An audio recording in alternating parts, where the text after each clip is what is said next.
right. Always seems to be a bit of a last minute rush, but we are back with the Wilfreds. And of course, everyone at this point knows that Harmon Wilfred is America's first refugee and that he and his wife have been suffering terribly through a multi-year separation.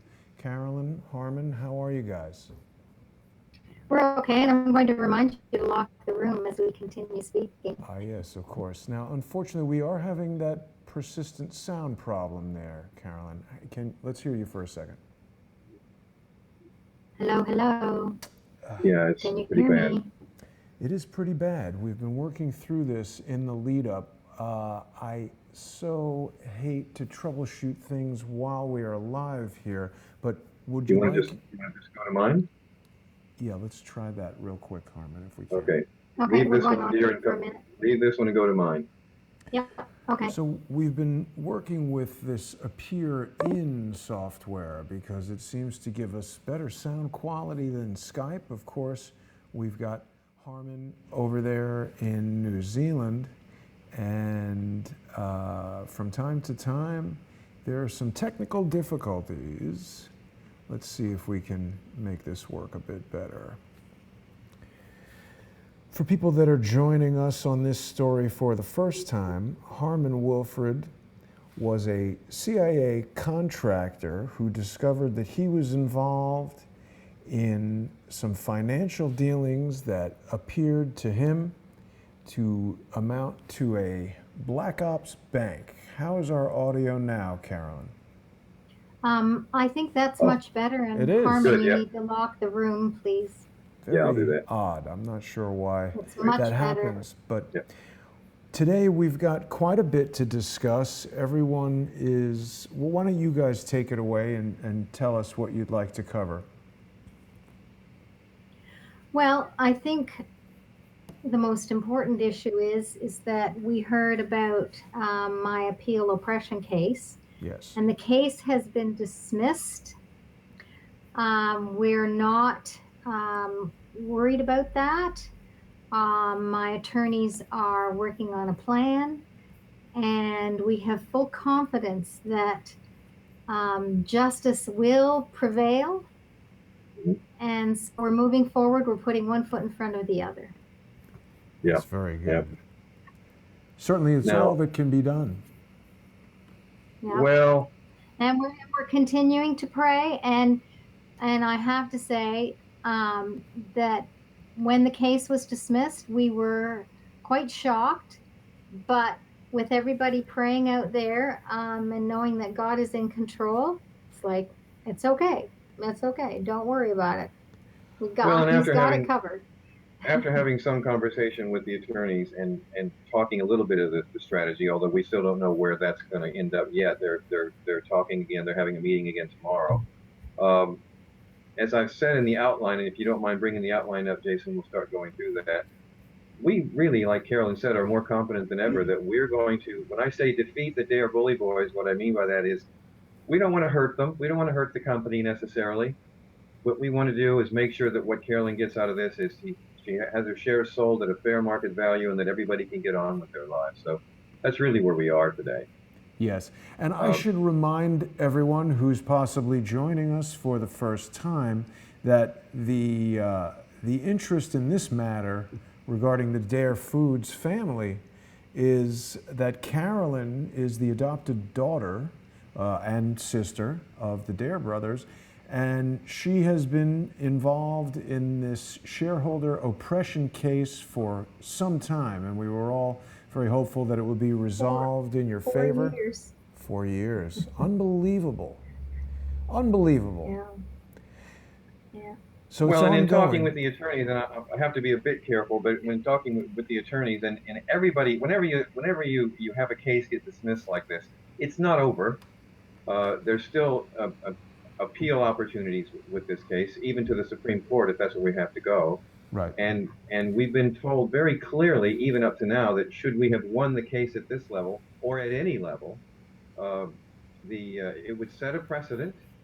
There's a lot of people out there, wealthy people in Canada, who have these same kinds of contracts and same kind of shareholder sort of holding company agreements, and that they have really been written in a way that they're oppressive. And Right. so one of our attorneys we talked to yesterday, who is a estate attorney, said that many of his clients are very disappointed in this decision, Yeah. and he felt very strongly that the decision was wrong, Mm-hmm. and that at both the lower court level and this appeal court level. So they're really working hard right now to get together with each other and come up with some solutions for us this week. And that's why after our discussion yesterday, we're feeling pretty confident that we're going to move through this and ultimately we will win. But uh, easy to say, you still got to do it and you've got to move forward with it.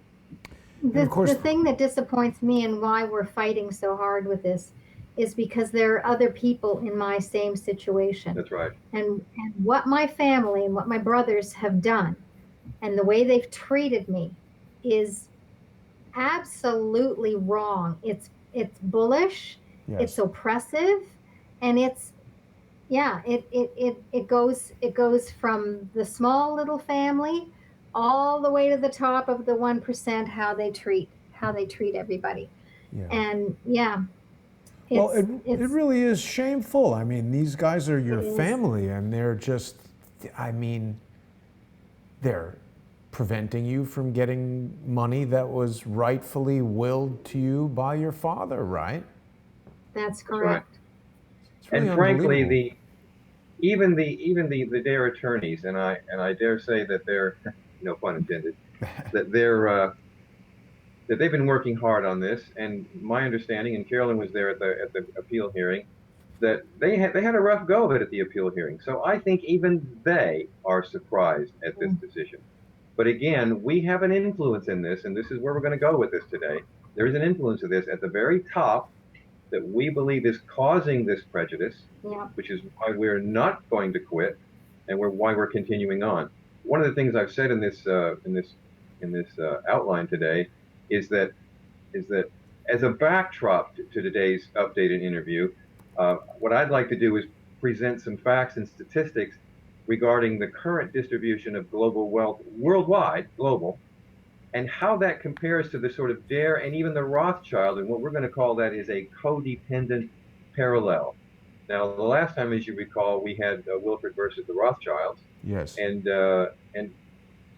we gave some facts and figures in that, and I think you and I both had a discussion on that since, Jason, where we really said, all right, 500 trillion, that's a number that's on the internet that the Rothschilds are supposed to be worth.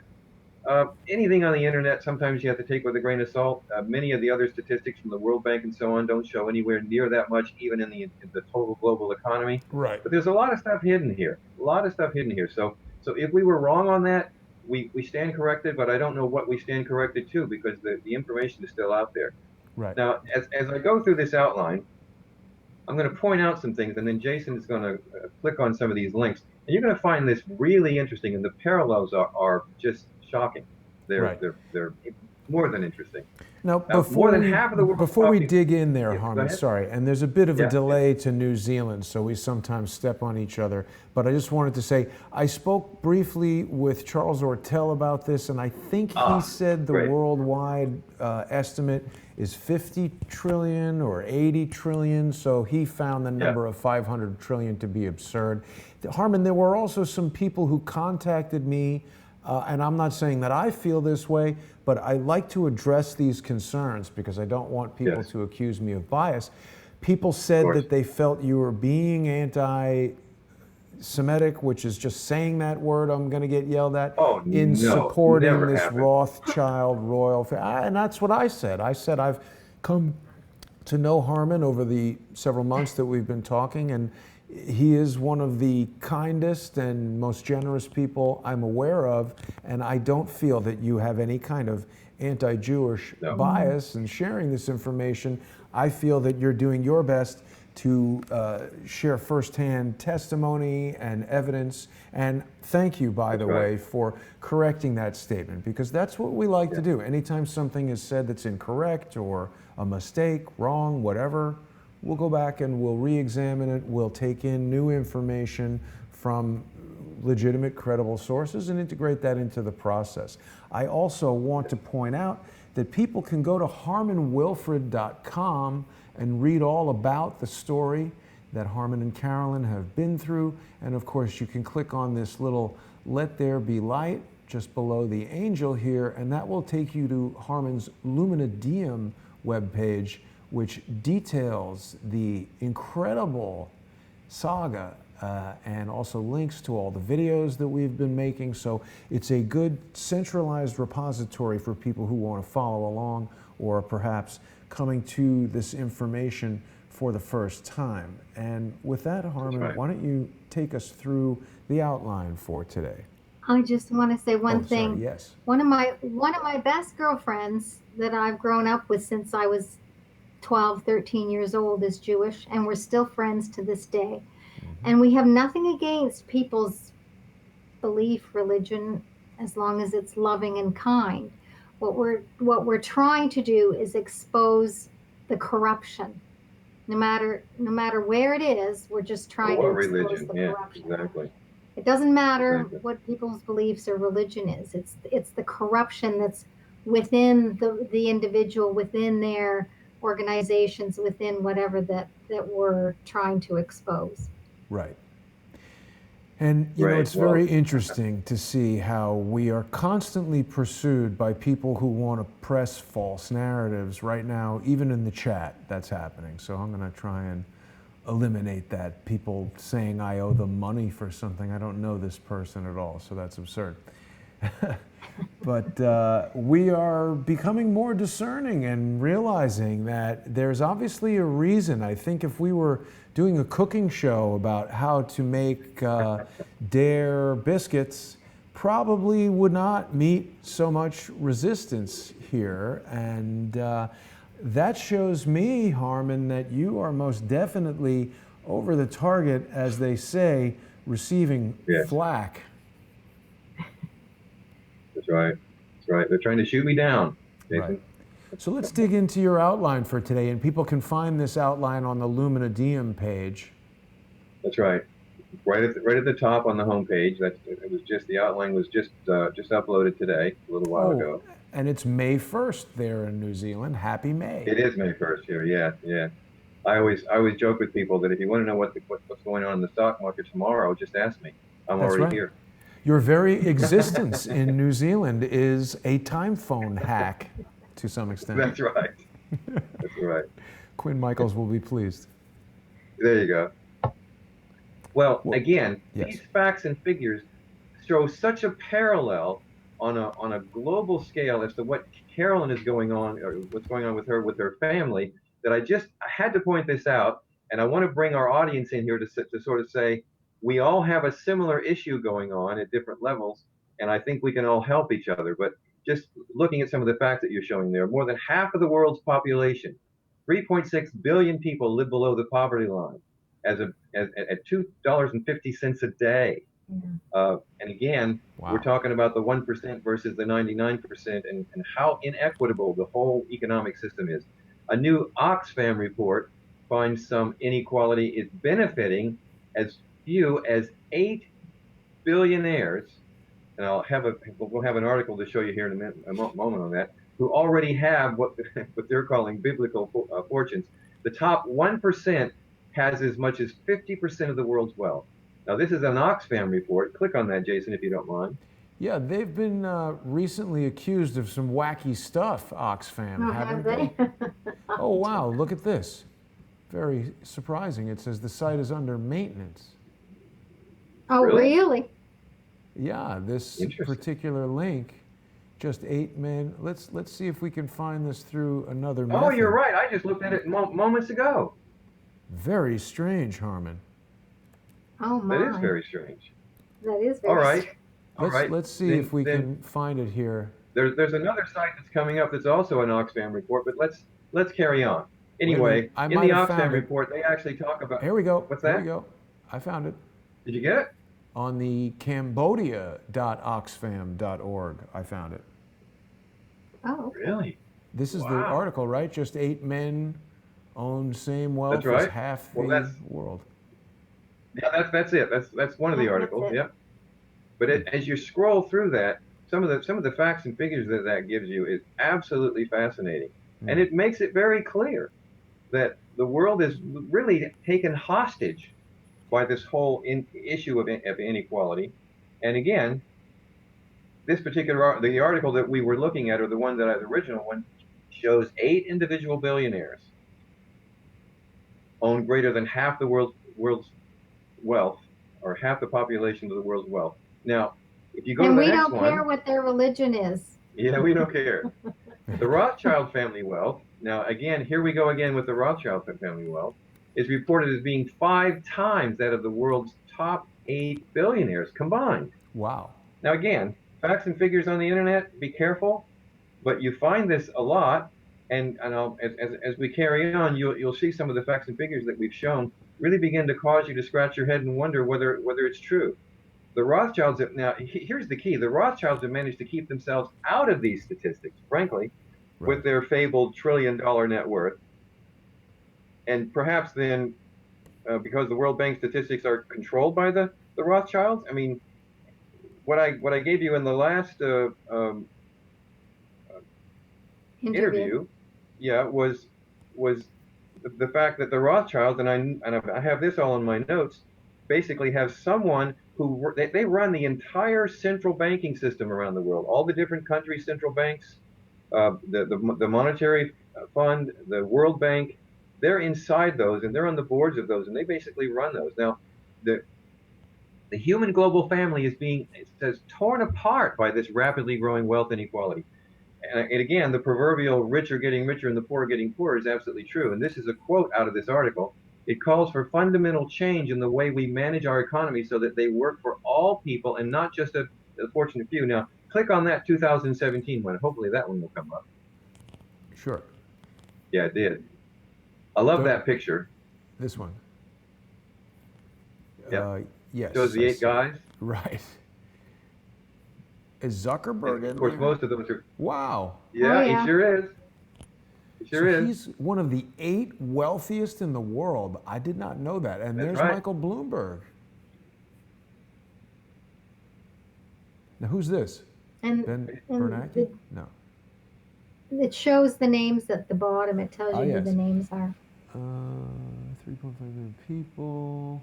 Microsoft co-founder Bill Gates, Berkshire Hathaway chairman and CEO Warren Buffett, Jeff Bezos, of course, right here, Larry Ellison of Oracle, former New York Mayor Michael Bloomberg, Mark Zuckerberg. Oh, that's Carlos Slim. Wow, didn't realize he was in the top 8. Oh, no, wait, who's this guy? Oh, that's the head of Zara. Oh, maybe this is Ortega and this is Slim, one of these guys. Okay, so these are the top 8 wealthiest men in the world. That's right. That's a time phone hack. Someone's calling you from 1926. That's right. That's right. So please, carry on, Harmon. Yeah, yeah. So as you look at these articles and you begin to understand the inequality, some would say that the exclusively rich have lulled the world population into a kind of economic cult. Now, Carolyn and I have talked about this, and I did some research on it, and I was fascinated to find the results. Or, as you might call, a destructive codependent relationship. We've all heard about these codependent relationships, where the codependent people who are together enable each other. Well, Right. the parallel here is stark. It really is. And of course, one of the members of the codependent relationship maintains their power and control that way. The basic characteristics of a financial cult-like pattern include the following: authoritarian leadership. Now, Carolyn can relate to this because she's experienced this at the Dare family level. The guy with the gold makes the rules. From the moment I entered. Carolyn, how old were you when you were adopted into the Dare family? I was almost 2. I was 22 months, something like that. So, a baby. You have no recollection of life outside the Dare family. That's right. No, except I do know from the history that I was in 3 foster homes before Wow. I was adopted. And how was your life growing up in that family? Um, well, I was very blessed. I mean, honestly, and my dad was an amazing man. My mother was an angel, and my brothers I played with. Not so much my older brother because he's 6 years older than I was. My younger brother I played with, and he was a bit of a, yeah, he took some of his aggression out on me, but it Nothing was out of the ordinary.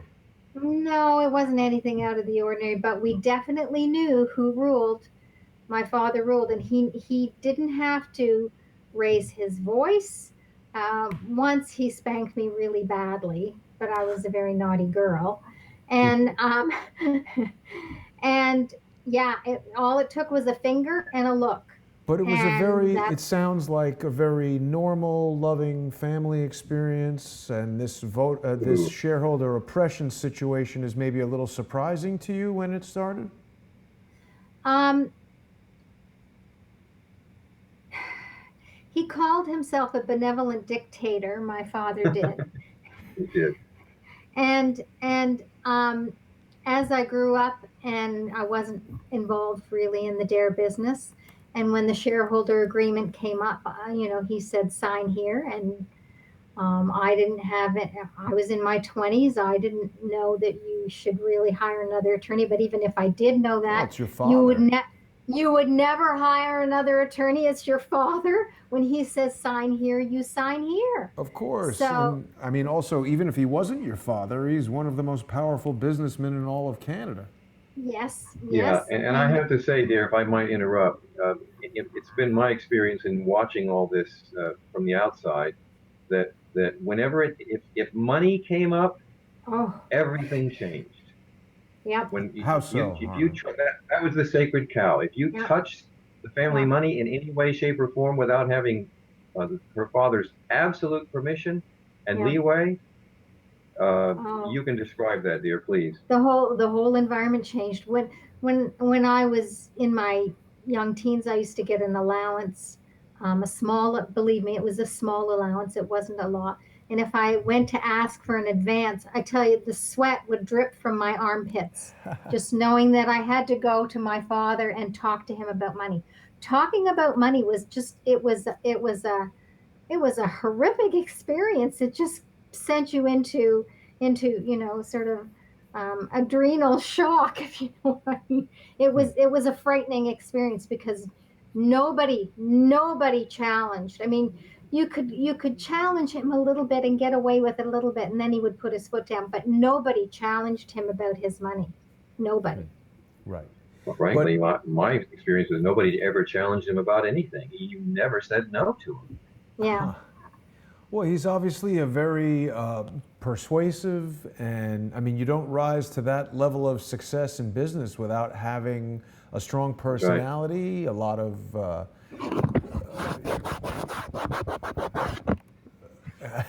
Someone said the lens What was is Sorry, that? smudged. No, that's okay. But obviously, he's a somebody very said my powerful camera was. man. I saw that. I don't know if that was correct or not, but that's fine. So, Carl Dare, obviously a very powerful businessman, knows Very. what to do and how to get what he wants. And even in this portrait of him, he looks like a man of some conviction, I must That's say. right. Very much so. He was And never he wrong. usually got what he wanted, Right. and nobody crossed him. And they knew that in the business world, you do not cross. Well, they knew that I mean, even when Harmon was in front of the judge, you do not cross Carl Dare. And when did he die, Carolyn? Um, 4 years ago. Pretty recently, and that's when your problems with the shareholder oppression situation started. Do you feel that your brothers changed in any way after the death of your father? It started Oh, many years ago. Yeah. many years before that. It really started when Harmon and I became involved, and he realized that he didn't have as much control over me as he would have liked. And so, Yeah. was it that they just didn't like Harmon, or it was when Harmon's legal troubles related to his whistleblowing of the CIA's wrongdoing that they became uncomfortable with him? Pardon me, what did you just say? Would you say that the issues with your brothers began when you and Harmon got together because they disliked Harmon, or was it linked to Harmon's legal issues relative to the CIA whistleblowing? Oh, listen, I had issues with my brothers since the time I was a teenager, and they didn't like my first husband, and then they didn't like the partner I had after that, and they didn't approve of the way I lived my life, and especially my younger brother. My older brother was far more of a diplomat, but my younger brother, Graham. And then, of course, when I met Harmon and he was arrested, then it just escalated to beyond, yeah. Because they didn't But want it, any but I sort really, of negative affiliation with the Dare family, the food brand, Right. any of that.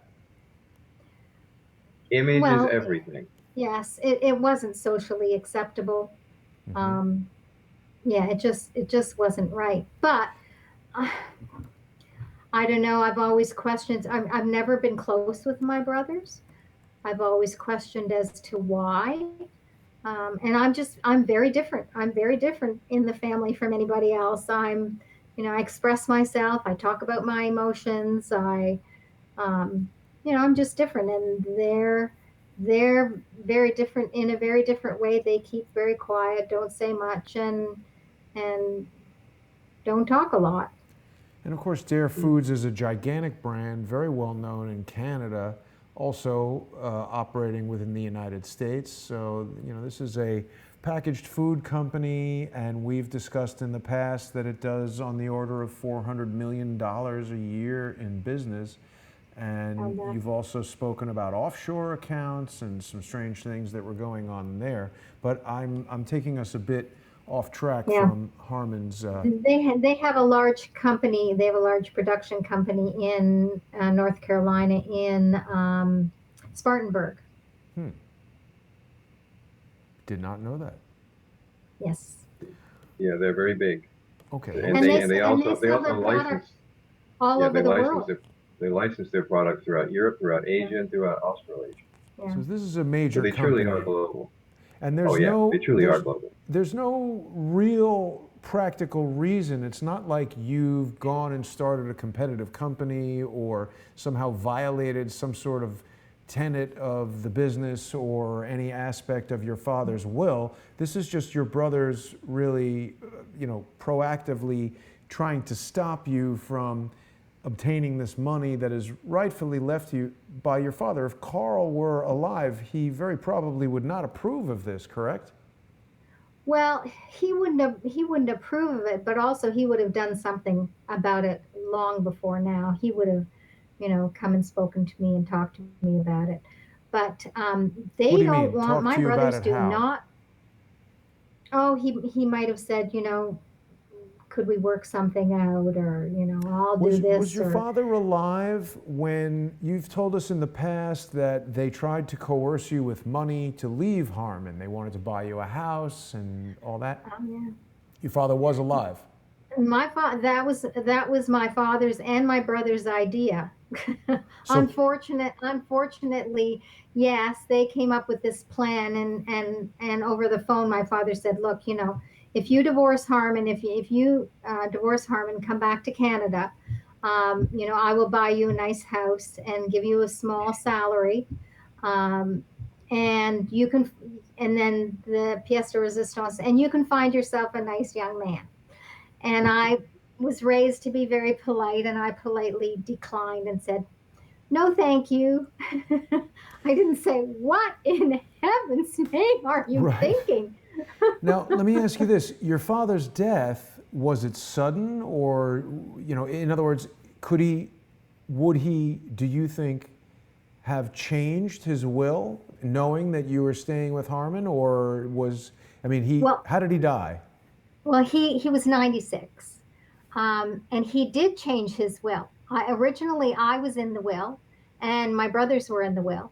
He Uh-huh. took all of us out of the will, and he put the grandchildren in the will, of which Wow. I'm pleased. I'm pleased that the grandchildren, benefited from that. But but he left shares in the company to the three of us, Right. and So I so guess he couldn't his he thought couldn't process change was that. you adult children could run the company and have an adequate income from the success of the Dare Foods brand, and the grandchildren whose lives would happen many years later, less certain what would happen with the brand, they had money that was actually his money, not necessarily related to the company. But what I'm getting at is, That's right. your father didn't choose to chop you out of the ownership of the company. This is your brother's doing. That's right. Now, the interesting thing is the will that I was in before, when my brothers and I were in the will, what he did in that, and dear God, what is the man thinking, really? He put my brothers in charge of everything that I owned. Wow. So this or everything in the will. So in other words, whatever I got in the will, they were in charge of it. They could say whether I get this or that or how much or whatever. So this pattern has continued to this day.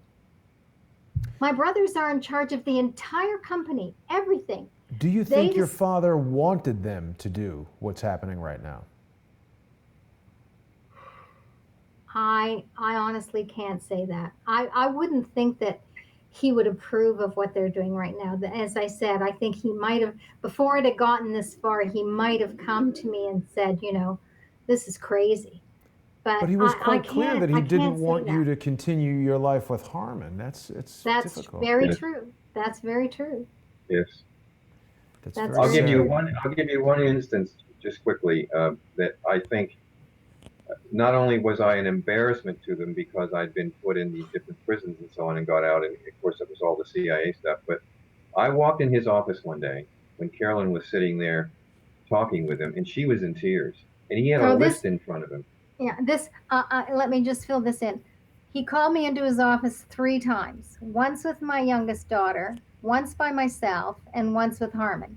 He had a list that he said he put together with the boys, 3 pages long, of everything that I had done wrong in my life, and he was going to go over this list with me to, I don't know what he hoped to accomplish. Wow. But it was very emotionally cruel.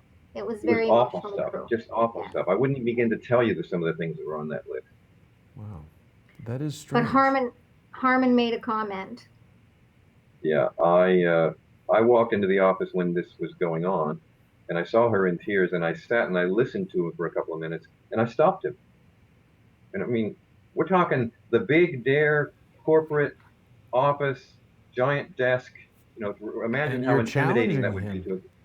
Oh yeah. Oh, And yeah. I stopped him, and I said, Carl, you have to know, being in the position that you're in and the age that you are and the wisdom that you have, that this is not the way to motivate anybody, let alone your daughter. And you can see that she's very upset. And as I began to talk to him, he stopped me and he said, "Don't you lecture me." Wow. And I said, "All right, then obviously, if you don't want to be lectured, I'm going to assume that you know what you're doing is wrong. But either way, you will never," and I mean, I pointed my finger at him, "you will never talk to my wife this way ever again, ever. You will respect her in my presence and otherwise, and if I find out otherwise, we're going to have another talk like this. You get out of my office." So we left, and that was, I mean, you can imagine how he felt about me after that. He hated Well, you. This man was in control. He had to control everything. He was the god of the Dare family, and in many cases, he thought he was God. I'm telling you, he was as narcissistic as they come. If you were nice to him and you did everything he told you to do, and you followed all his rules, then he was nice to you. If you broke any of his rules, I mean, let me just go through these things that I was on a moment ago. Authoritarian leadership. This is about an economic cult. Talk about worshiping money. The authoritarian leadership says the guy with the gold makes the rules. He made the rules. Exclusivism, requiring social and economic mores and boundaries. You step outside any of his rules or any of his boundaries, like she did when she met me, and we ended up having to get married without him because he wasn't going to approve. Yeah, we didn't invite them. You step outside of that, your life is going to be a living hell. Opposition to independent thinking. Carolyn was never allowed to think on her own. Anything that she did or suggested that was of her own thoughts they made her feel like she was stupid. Yeah. And fear And of this. being, oh sorry, and being a female in a traditional German family, well, those who know traditional German families, old school German families, you were kept in your place, and you weren't thought of to be very smart. Now, I'm not sure that I knew that the Dare family heritage was German. When did they Yes. come to Canada from Germany? Oh, a long time ago, but I think it was my great great grandfather who came to Canada. But the Dare name originally was spelt Doerr with an umlaut over the O. And because nobody knew how to pronounce it or spell it, um, when he married my mother, Your he father, yeah. yeah, when my father married my mother, he changed the name to Dare because it was Doerr, which is a German name. Hmm. And Carl, of course, is German. Right. And well, we've been speaking with Scott Bennett about the Union Bank of Switzerland. And of course, that brought me to some knowledge that I had of Prescott Bush laundering Nazi money through the Union Bank of Switzerland. And it's interesting how the Bush family is of German heritage and is so powerful in the United States. Yeah. Not to, I mean, what's the history of the Dare family in Germany relative to the Nazi Party? Anything? I have no idea, Yeah. but the city that I'm from, Kitchener, Ontario, Mm-hmm. its original name was Little Berlin, Wow. and because of the war, because of the Because of Nazi World War II, yeah. war, yeah, they changed the name to Ooh. Kitchener after General Kitchener, Major Kitchener, whatever. This is good information for us to discuss because I think what will happen is even in these cases where there's questions that you might not have the answers to, Carolyn, there are a lot of people in the crowdsource community who are experts in genealogy, Yeah. and will go and study this history, and perhaps we will learn some things about the family history that may Yeah. not be known. And the hope would be that learning those things will help us answer some of these unanswered questions as to why. I mean, your brothers obviously have enough money that they don't need to keep this money from you. They're doing it sort of punitively to prevent you from being empowered by the money to enter into the lawsuits and the legal defenses that would be necessary for you to get the travel documents needed to go to New Zealand to be reunited with your Yes. husband. It really is Yes. staggering cruelty. I mean, I can understand families not necessarily liking someone that you marry, but to not basically just get over it and acknowledge that you're There's a grown more. woman. Yeah, There's And it's and more, it's believe and it's me. not as though they cannot buy her out. In fact, Carl Dare was rather extraordinary in the way that he did business. And you've never I've never heard of this before. At the size that he is, you know, $300-400 million a year in sales and so on, with a company that's worth $200-300 million, probably more than that. We still don't know how much it's worth. mm-hmm. But when you think about that sort of thing, and you begin to look at the fact that Carl Dare and Dare Foods has never had outside debt. If you look at their financial statements, they only have internal debt from one company to another. They have never borrowed money from it. Well, they hadn't until the boys took over. They had a small loan. Now I think they paid it back, but he's never borrowed money. He built that company up without any debt. And Amazing. today, the company has no debt. It's got assets, book value assets, somewhere in the range of 200 million, and that's some of the book value of real estate Oh, it's ridiculous. locations that have been there for as much as 30 years, and of course you know that real estate always appreciates. It doesn't depreciate it, so they've got the depreciated book value of all this stuff, and they just refuse to give Carolyn any realistic number of what the company's really worth. But either We've way, asked for they, evaluation, and they've constantly refused. How is they've that got legal if you're a shareholder? well, because it's a private company. And If they it was a control. public company, it wouldn't be legal. Yeah. But Oh. as a private company, they seem to be able to get away with everything. And of course, because it's oppressive, now here we go, because it's oppressive, you should be able to go into the Canadian system, because the Canadian system is the hardest in the world on people, on companies that are oppressive. As a minority shareholder, Canada is brutal. That's why we're all in so much shock over the Yeah. first level court, now the appeal level court. They've come back and said, well, Yeah. all your arguments, here's your arguments, 1, 2, 3, 4.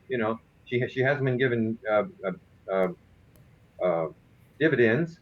Dividends, money from the company has been diverted to another company so the boys could pay themselves and she wouldn't get paid. The things that they have done, and the shareholder agreement itself is written in a way that it's oppressive. The appeal court basically said, well, number one, we don't agree. Number two, we don't agree. Number three, we don't agree. Number four, we don't agree. Dismissed. No explanation. So the It's big question mark. absolutely shocking. The big question mark is, who interfered? Because right. it never should have happened. Who interfered? And it fits the pattern of everything that's happened, where Everything. where It does. Harmon is being Everything. arrested without charges and thrown in Yes. prison. Oh, God. And we've seen Michael Horowitz say there's nothing to investigate here. Now, again, just not to be all over the place, although I apologize that I am, back on the issue of Michael Horowitz, this came up, and I forgot to ask Scott Bennett about this. When I was watching some of his material, Scott Bennett is a former member of the U.S. Army, and he's a counterintelligence expert, and he has written a book called Shell Game. He also was wrongly imprisoned for 4 years. And he, I believe, mentioned that Michael Horowitz had some kind of tie to UBS, which was a possible conflict of interest. And I'm looking forward to having Scott back on so we can dig into that a bit more. But it's, again, I mean, this is one of the primary functions of Crowdsource the Truth, is that now we know you guys, we know Scott. Hopefully there'll be a time in the near future where we can bring these stories together, share some of the information, compare notes, if you will, and hopefully each of us can learn something more. But let's get back, Harmon, to your outline here, if we could. Well, this is good, because I didn't want to be so structured with this one. You're helpful in that, Good. Jason. I try. What we're trying to say here is that what we've got here, globally as well as with Carolyn's situation, is an economic cult. And the economic cult, the characteristics of that, and I did a lot of research on this: authoritarian leadership, and just quickly, exclusivism, requiring social and economic mores and boundaries, opposition to any independent thinking, which Carolyn can relate to at her level very easily, and fear of disapproval and threats of isolation or actual punishment. Now, when you think about that on a global level, and you think about things like social media and likes and dislikes and Facebook and the bullying that goes on there, you can begin to relate to it on a global level as well as Carolyn. Absolutely. But I mean, as I've said in the next paragraph, these are easily applied to a single wealthy family or to the entire global system. We, the people of this world, literally are stuck in a codependent relationship where, because we don't get together, because we can't come together as one, and now with social media, that's the good news and the bad news. The good news is we can come together as one. We can stand up to this. But right now, Carolyn and I are standing up to her brothers and her family in the same way that we believe we, the people, should be standing up to this global economic nightmare, this codependent relationship that we've got with all these wealthy people, with the 1%. Right. In my testimony in the oppression case, I kept saying the control is outrageous. Yeah. It's off the charts. It's like, I'm 66 years old and I'm still being controlled by my family. I'm not, 8. Or 15. I was in my 50s when they said, "Gee, you need to divorce Harmon and come back to Canada. We'll give you some money." Oh, that's so upsetting. And you can find a nice young man. And find yourself a nice young man. I have found my man, and I'm sticking with him, and I don't care what they say or what they do. I'm so proud of both of you for that, because I think a lot of people watching know how difficult marriage can be without the incredible superhuman stress that you two have been through. And certainly, I think being in a marriage where one or more of a person's family members don't necessarily like the choice that's a fairly common thing, and it's very sad when that happens. Marriage, in the best circumstances, is a difficult compromise throughout life, and anything like that that adds to that pressure is always unfortunate. Mm. What I'd like to do, because we don't want to just go through and read all this stuff, there's Yes. just too much of it.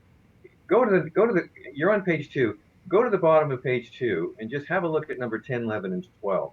Sure. This whole issue here is what's the, I mean, if you have to ask yourself the question when you look at the title of this particular interview, you know, what in the world is the connection between the Clintons and Dare Foods of Canada? My Yes. goodness, you know. Excellent question. Is that a stretch or what? And the Rothschild, yeah. And the Rothschilds. Well, interestingly enough, if you look at all the things we've been through and how the Dare family have followed this and continue to support the narrative that's against us, Yes. by trying to keep her from getting a penny of her inheritance, or at least of the shares and so on from the company and from her shares. Mm-hmm. One of the things I've said in number 10 is, if she were to win, now keep in mind, you're talking about the Clintons, you're talking about the CIA, and you're also talking about the Rothschilds, who are part of that cartel now, because the Rothschilds stepped in and they're the ones who assisted in making sure that these Mitsubishi notes were being done. So you've got billions of dollars available to them now in this covert bank that the Clintons and the Rothschilds and the CIA do not want to see exposed. Right. If she should win this case at any level, now she got dismissed at this level, she can go to another level. There's other things that we can do that we're now talking to the attorneys about, and frankly, quite effective things. If she should win this and actually receive the money that she should be getting, nothing more, nothing less, you know, we're talking about fair market value of her shares, and that's tens of millions of dollars, she could easily pay her tax. She could continue with the UN human rights case against Canada and completely expose the Clinton CIA crime syndicate. And of course, that also exposes the Rothschilds, you know, God willing. This, as well as suing New Zealand for multiple human rights violations, is outlined in that March 12th interview outline. Right. It's no wonder that the government of Canada doesn't want to be embarrassed. They don't want to be taken back to the human rights court. Clinton and the CIA don't want to have their dosh exposed. I mean, what they've done is so illegal and so criminal and so it's hard to put a word on it. That once they're exposed, they're screwed. Deplorable. Yeah. Deplorable. Deplorable is a good word. Somebody came up with that a while back. Who was that? Who was that? Yeah. But what I've said here in number 11, neither the Clinton/CIA and now/Rothschild cartel nor the Canadian government can ever allow Carolyn to win her oppression case or receive funds for her shares for fear of being completely exposed. Wow, that's so daunting. What's the connection? And they're using the Dares now, wittingly or unwittingly, as the bully boys that they needed to use them for, to keep her from getting her money. I mean, if you recall, in 2009, in one of our previous interviews, along came the CRA when we had the case in the UN going pretty strongly, and I just filed for a judicial review, and we had them locked in. They basically froze, the CRA, the Canadian government had the CRA freeze all of Carolyn's assets. They've been frozen ever since. So she And could they no didn't longer freeze, fund. and they didn't freeze anybody else's assets. No. Just mine. No. Yeah. So she could no longer fund the case. So they're doing everything they can to keep her from getting any money so that we can't expose them. Well, hello guys. How about the truth? We're bringing out the truth. This isn't costing us anything. Thank God for you, Jason. Yes. So is it really true that the truth could set us free? I think it is. It may be that they've gone the wrong direction. They're trying to keep her from getting any money, but the truth will set us free, and the truth ultimately will get her money because she's supposed to have it. It's hers. Her father gave it to her. These shares, she should be able to sell them. The other But issue. As to Carolyn's brothers and Dare Foods, whether they are, as I said a moment ago, deliberately or unwittingly involved in this conspiracy, they still stand to win by forcing Carolyn out of our marriage, and they've been pretty successful at that, along with all the government's help, and maintaining complete control over her and the entire family fortune. Being bullies also comes naturally for the Dare Bully Boys in this family financial cult. It's a cult, folks. Go ahead, dear. I just wanted to say with the CRA freezing my shares. Well, we mentioned before, and I'll just go over it quickly, that we were forced to leave Canada because of Harmon's situation. We couldn't stay. That's right. We couldn't stay in the country because our lives were in danger. And in that leaving Canada, there was the CRA then decided that I should have a departure tax on my shares. Which is out of the ordinary, right? Well, keep in mind, if we weren't forced to depart, there would have been no departure tax. So That's the right. government caused this in the first place. We then came up with a creative way of not having to pay the tax. There was a really good offshore attorney who said, "Well, wait a minute, I think I can fix this." And then they came along, and they retroactively changed the law, and they removed the opportunity to use that particular tax approach, and they came back and they billed her for the whole darn thing. So it didn't work. And I wouldn't be a bit surprised if all these other people in Canada who were using this offshore approach also got screwed out of that. And it was all because we used it and they came along and nailed her. Therefore, they had to nail everybody with her. That wouldn't surprise me at all. We've also spoken in the past about offshore tax havens being used by a trust Right. that the Dare family has. Now, obviously, if that's illegal and the government knows about it, that would be a tremendous lever to use against the brothers to coerce them into doing something like this. And we've definitely seen the far-reaching, the tentacles of this thing going as far as our not-so-good friend, Mr. Southers here, who, as what was he? He was the chairman of the pension fund when you first encountered him, Harmon? No. Southers was the district attorney. He was the district attorney. I mean, he was literally the head of the district attorney's office. His friend was the administrator for the pension fund. Right. And he was covering for his friend while his friend was stealing the pension fund blind. And it's interesting to see how this persecution has progressed, because it starts down low with people doing kind of low-level things. They throw you in jail. Not to diminish this, I'm sure it was horrible for you and could have easily resulted in your death, which may in fact have been their intention. But you don't need to get loads and loads of people or lots of government agencies involved to stick you in a prison for 4 months. They sort of did that and hoped you would shut up and go away. Well, then they turned me over to John Southers, hoping he would make me go away, but that didn't work either. Right. And obviously he has risen in power since you initially became aware of him. So there's people who are sort of on the side of this, and then there's you and Carolyn who are fighting this, and now myself and the members of the Crowdsource community. Incidentally, now that the case has been dismissed, is there any way that people in the Crowdsource community can help in this fight? We are discussing options with our attorneys. I don't believe that's one of the options, but we will discuss it and see what they come up with, and we'll let you know. We'll put it this way. We've had some pretty creative discussions in the last 24 hours. 24, 48 hours. A growing number of people who are aware of your story, and you really have to be an evil person to not be touched by this. A family that's been destroyed, basically. And I mean, the amazing evidence that you've been presenting, Harmon, I think is really, it's a unique matter that I'm not sure we've really seen anything quite like it before, but I keep taking you off of the outline here. I apologize. Well, that's all right. That's all right. I mean, one of the things we talked about is however far we get today, we'll continue next week. We'll serialize this thing until we get through it, because all of it needs to be discussed. I don't know, honey, if when I stepped away for a minute, you mentioned about the CRA and the fact that with the departure tax, the fact that my shares were valued at that time in 2001 at $40 million. They charged me tax on half of that, and I had received nothing. They charged me tax on money that I didn't even get.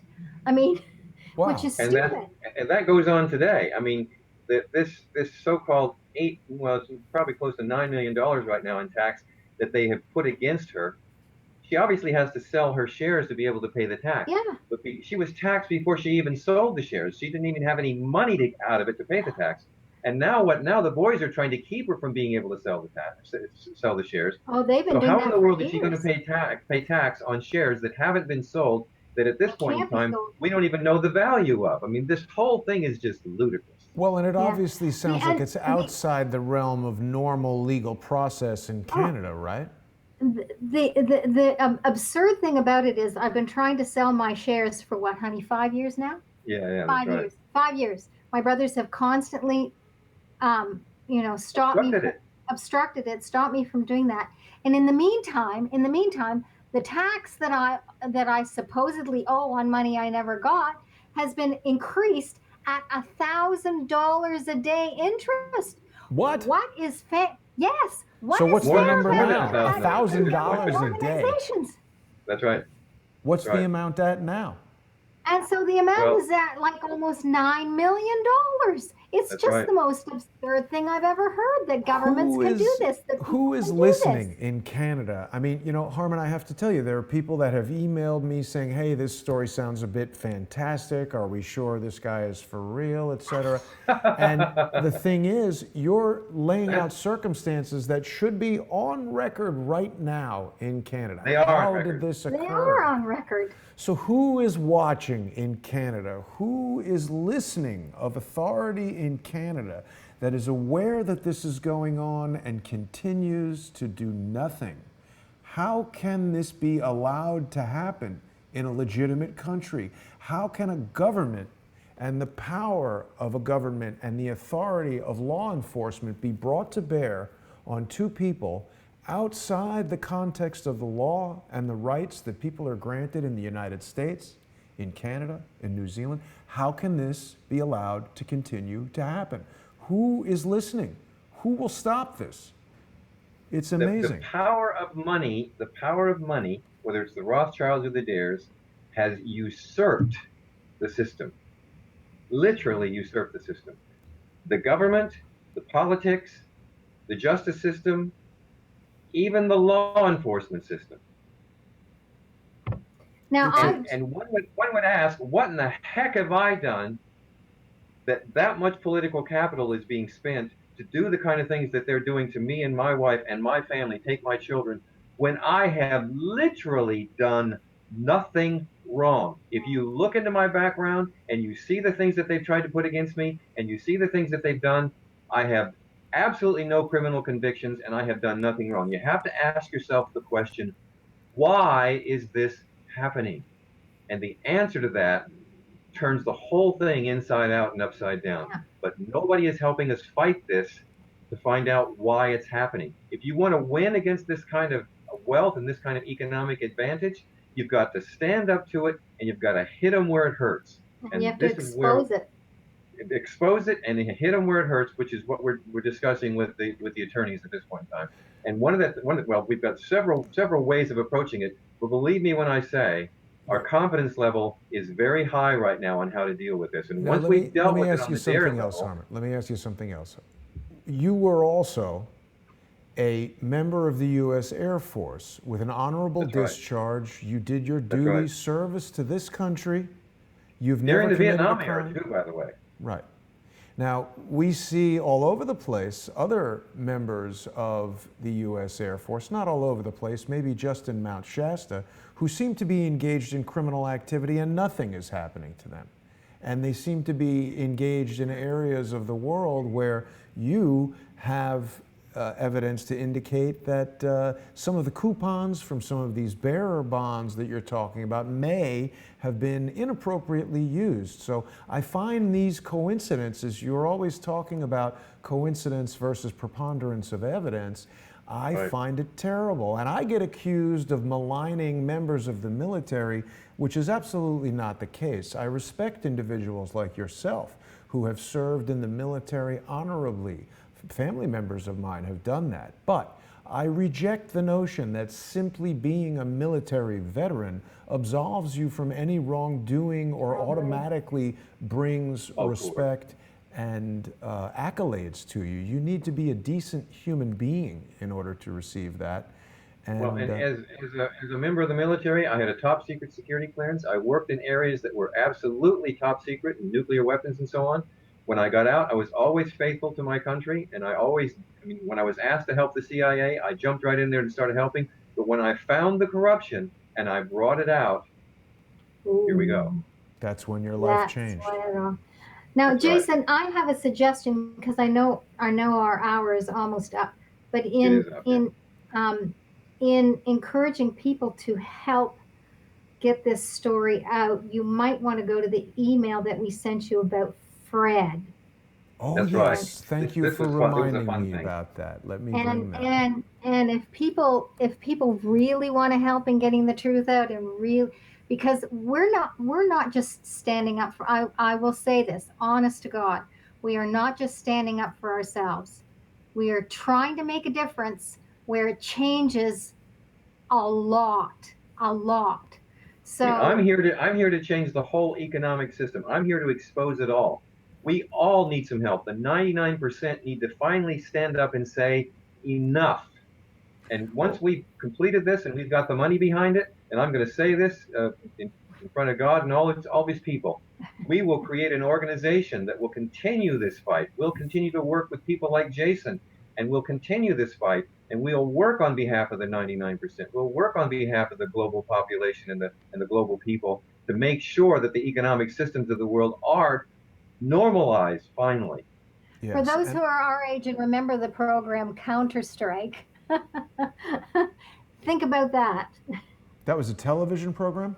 Oh yeah, it Yeah, was an yeah. amazing television program. Where a billionaire had hired a team and he went out and wherever there was injustice or anything like Yeah, that, he he fought made it injustice. right. And I thought to myself, wow. And that was, by the way, Christopher Plummer. You know who he Yeah, is. Canadian Christopher Plummer. You know, another Yeah. very important aspect of this, Harmon and Carolyn, that people I think really need to take to heart is that, again, whatever you might think about a particular story about Harmon's interaction with a Rothschild family member or a particular statement he may have made or whatever, it's documented that you've been in prison. We've seen letters about it. We've Yes. seen correspondence with Michael Horowitz, with John Suthers, people who are still alive and involved in government.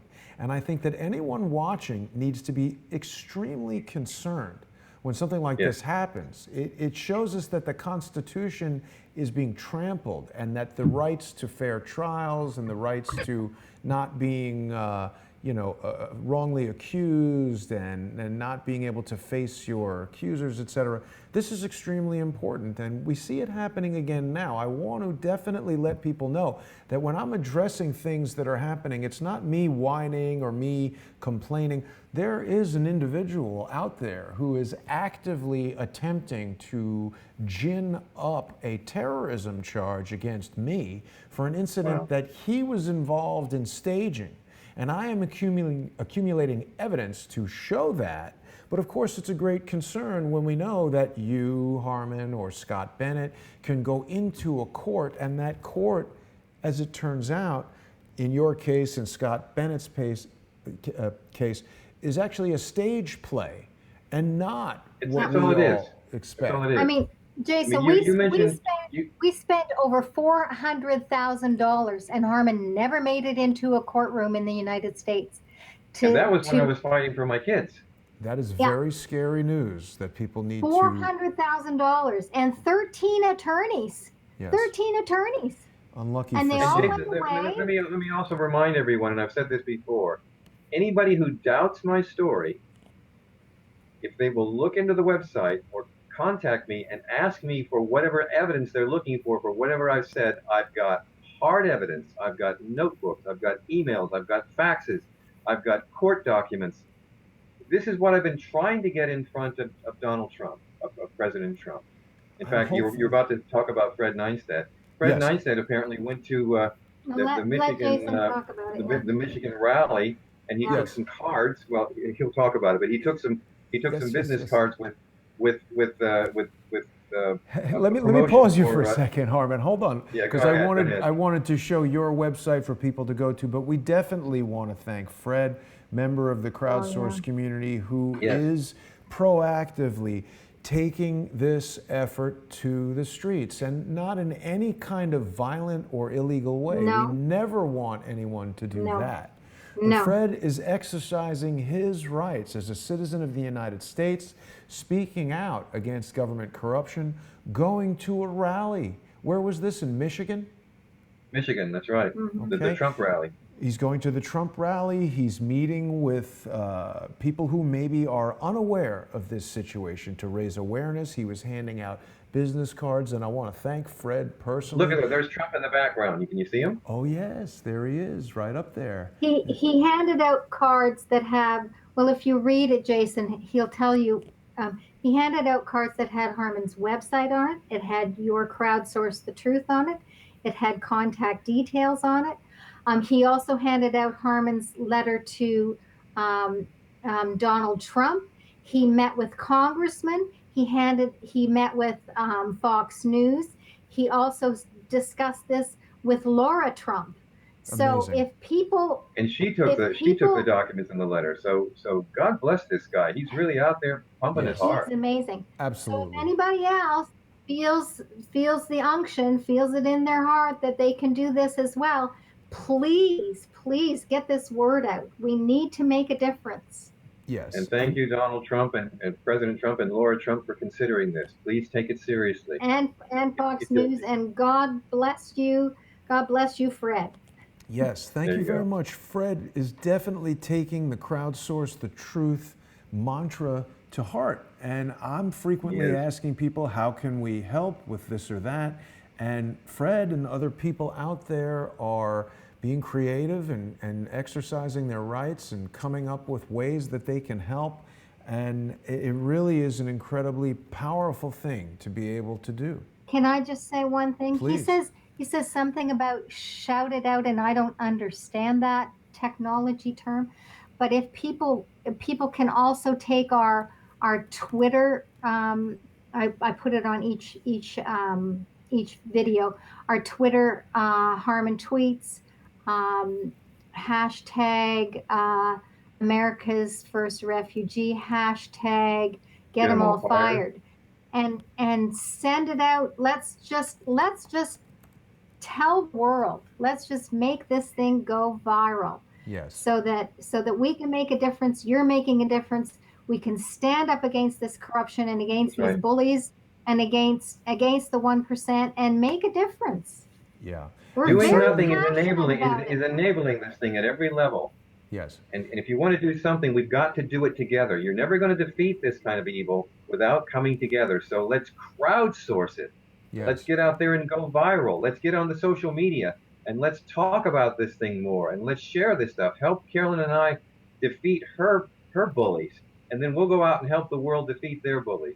Believe me, we will. And these are the same bullies who would pose a threat to anyone that gets in their way. So I do believe that the election of Donald Trump as president and the things that we've been seeing evolving over the past 18 months while he's been in office mark essentially a line in the sand for these types of criminals who would defy our constitutional rights and simply what is right. You cannot carry on with this level of criminal corruption without there being a reckoning. And what people can do is they can follow Harmon on Twitter. He is at Harmon Tweets. And we should really, let's get the followers up there. We should have thousands of people following Harmon. You should think, how would you feel if the government intervened to separate you from your family and to illegally lock up all of your financial assets and essentially attempt to suffocate you in the most insane and oppressive way I can possibly imagine, including physical torture of being put in jail, mental torture of being separated from your wife, your children. This is one of the most horrible stories that I have ever been made aware of, and every one of us, I don't believe there's necessarily some gigantic thing to be done. We're like drops of water, and the ocean can be broken down into individual drops of water. The Grand Canyon, of course, we're told, is made by a trickling stream. So when we come together in that way and everyone tweets, find the video in the series America's First Refugee that you think is the most powerful or the most important.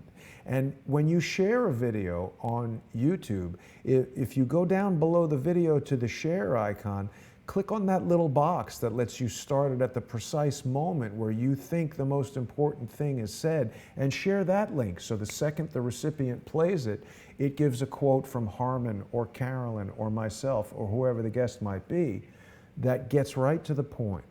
And send that to Donald Trump or whoever you think needs to see it. Yes, Carolyn? I have one quote. As Please. Edmund Burke had said much more than 100 years ago, and the Americans know who Edmund Burke is, the quote, "The only thing necessary for the triumph of evil was that good men should do nothing." Exactly. And that hit me right between the eyes when I read that. So, all of you good men and women out there, do something. Yeah, join us. I mean, stand with us, and we'll stand with you. You know, if you've had enough of this economic oppression, which Carolyn, of course, is fighting her oppression case in the Canadian courts, let us help fight the total oppression case that's going on worldwide. The economic oppression and the inequalities are absolutely stupid. One of the reasons why I think the Wall Street movement and the 99 and the 1% movement didn't go anywhere is because there was really no leadership. Hello, I'm ready to pick up the ball, and I'd love to lead. I'd love to lead the charge on this thing if you'll have me. And if you don't want me, then we'll all collectively find someone who will lead it. But let's begin to put an arrowhead on the point of this thing, and let's fire that arrow. Let's get this thing done.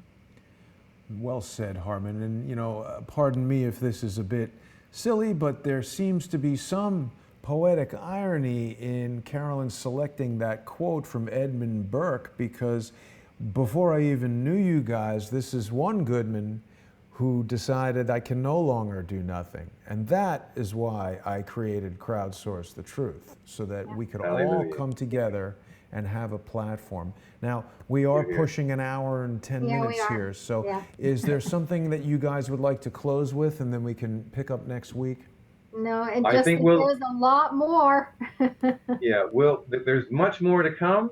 This is only part even of this particular outline. We'll be back next week with much more news. There's a lot happening this week in Carolyn's case and what the attorneys are doing. We hope. So we look, yeah, I have no doubt it is. So yeah, there you go. So we'll see you all next week, and we'll give you an update then. But everything is accelerating, and it's all good. Believe me, Yep. it's all good. Thank you both so much for joining me in this international teleconference that we've been doing every week.